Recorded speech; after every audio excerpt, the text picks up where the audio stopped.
to begin with a little story about a Christian lady who thought she could buy joy. Because this morning we're going to be talking about living joyfully from the inside out.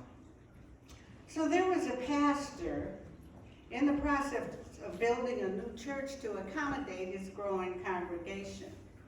However, the fundraising campaign had been somewhat disappointing. So he got a bright idea to make an announcement during the Sunday morning service, which was the first person to pledge $1,000 could select the next 3 hymns out of the church hymnal. Immediately, a lady way in the back jumped up, and she was raising her hand. Pastor, Pastor, I'll pledge $1,000 for him, and him. Several years ago, Joel Osteen opened his television service by sharing this story, and it really made me laugh, and I never forgot it. And, as you know, laughter can be a form of expressing joy.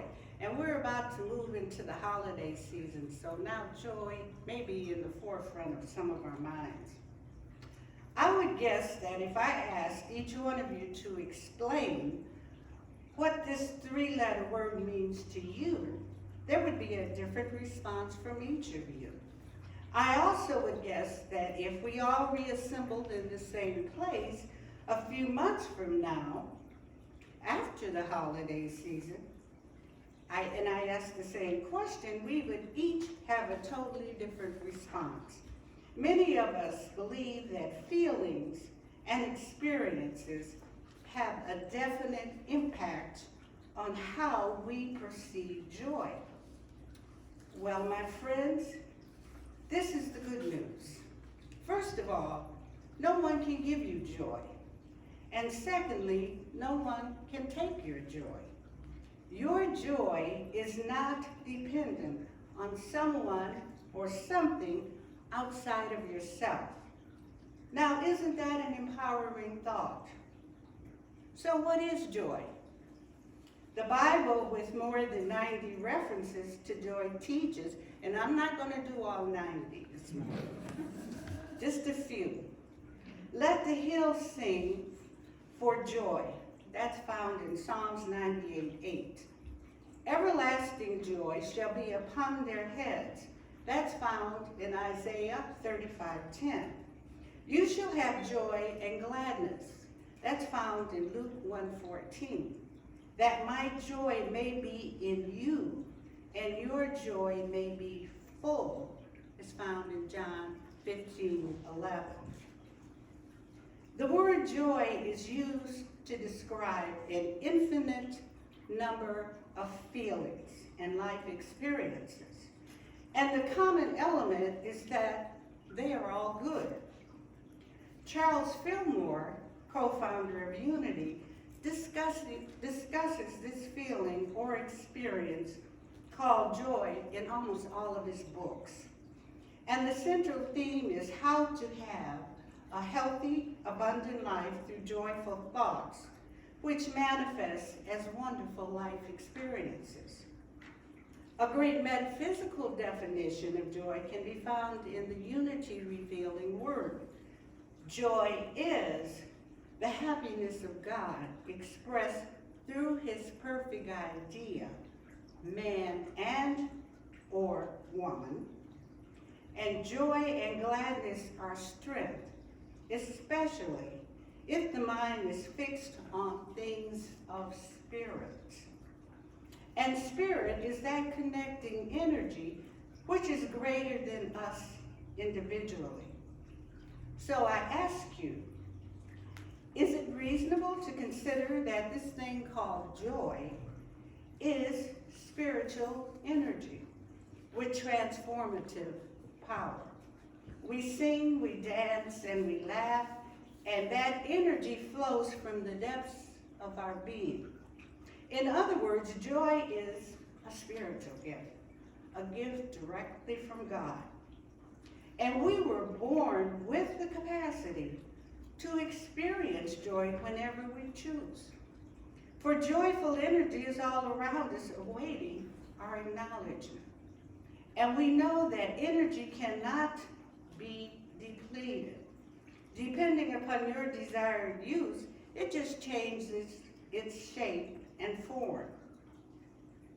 I like to share a personal experience of how I observed joy in action.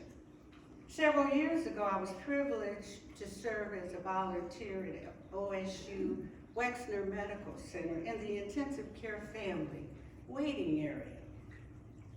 And my responsibility was primarily to support families who were waiting for family members who were patients in the ICU. I just was responsible for making them comfortable during that tense time. Oftentimes, I just listened to their stories of how they got to this point and place in their lives. And as you know, most of the patients in the ICU units are critical. So this can be a very tense experience for friends and family just waiting for their loved ones to physically demonstrate the slightest indication of improvement. On many occasions, families visited the patients faithfully, day after day after day, and sometimes week after week.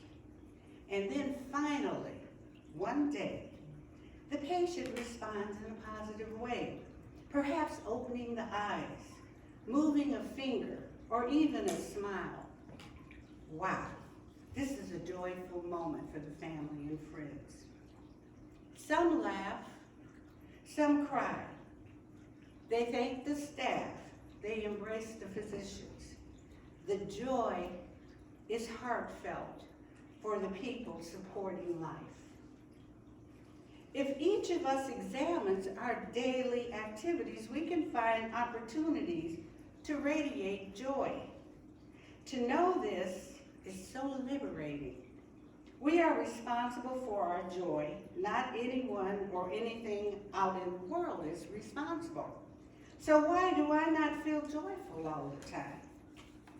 Well, we can just use one word: blockages. We block the spiritual energy through our thoughts of unrealistic expectations, thoughts of fear, thoughts of worry, and resistance to changes taking place all around us. And sometimes we block our joy by playing experiences over and over again in our mind, experiences that really have not served us well. That can be a blockage to joy in the future.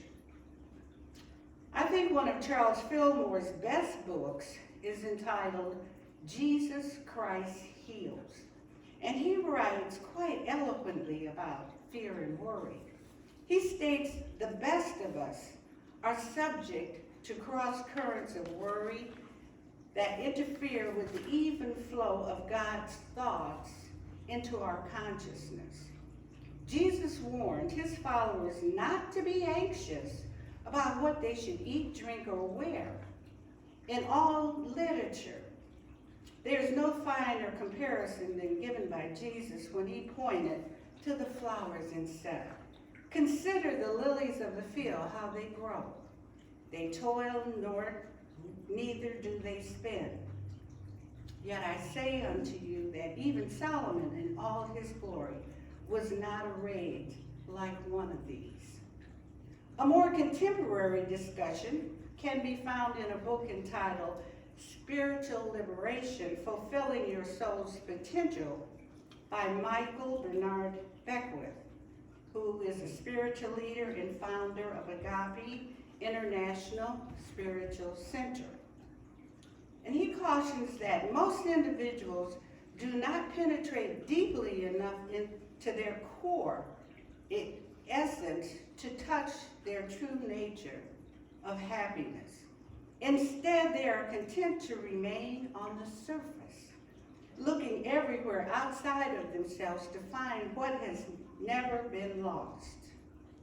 They let the dictates of society, religion, celebrities, media, advertising, and television do the work of defining happiness and joy and how it may be experienced.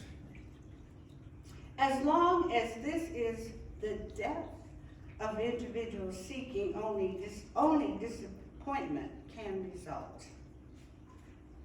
Beckwith goes on to explain, and I'm not citing this verbatim, I'm paraphrasing. We have to be vigilant, guarding against these external forces. He suggests 4 areas to be watchful of, which he has labeled the 4 C's of happiness. Joy, happiness or joy, and they are number 1, conversation, number 2, company, number 3, commitment, and number 4, consciousness. So let's go back to conversation. There is powerful energy in our words. We might be mindful of the fact that if we engage in gossip and complaining, that doesn't serve us well in a positive way. By having positive conversations which are encouraging, uplifting, and positive experiences will stimulate our joyful feeling. Number 2, company. Keeping it holy. When we choose our friends, we should be mindful that there are energetic exchanges, questions to consider. Do you have shared values and goals? Do you inspire and uplift each other? Now, we are very cautious about the friends that our children and grandchildren attract. Are we equally as cautious about the friends that we attract? 3, commitment, the hallmark of freedom. Be honest. In other words, Beckwith says, fess up. The ego in each of us tries to convince us that we are more spiritually awake than we actually are. Spiritual arrogance is insidiously deceptive. In other words, we must keep our spiritual toolbox close by. And in that toolbox, we have prayer, meditation, sitting in the silence, denials, and affirmations. And depending upon our individual preferences, we practice those, oftentimes daily. Our spirit, like our bodies, must be fed daily by the spiritual practice, which works for you. And number 4 is consciousness, the ability to be aware that you are aware.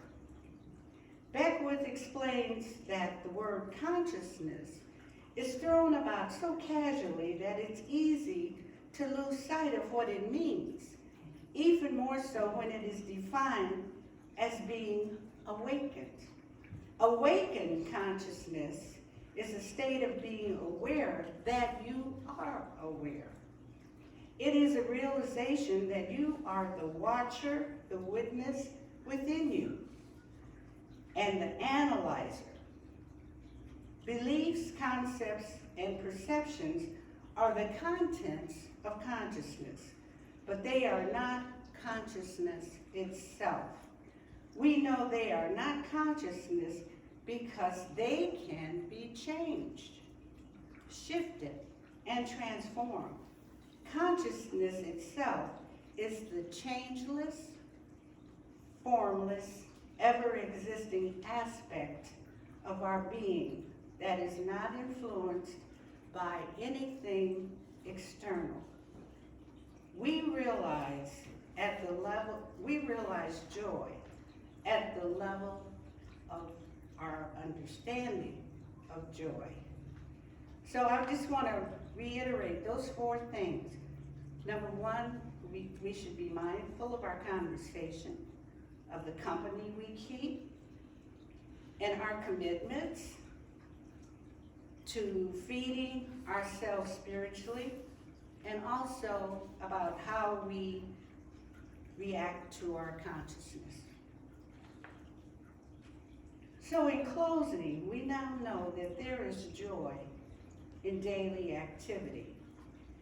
There is joy in the stillness, in sharing time and experience with others, and in being alone in times of calm and adventure. Joy is not dependent on something outside of ourselves. Joy is an energy which comes from deep within. No matter what task we have before us, who we are with, or where we happen to be, joy is within our very soul. It springs up from the very depths of our being, from the presence of the indwelling Christ. This joy is peaceful, loving, filling, and sustainable.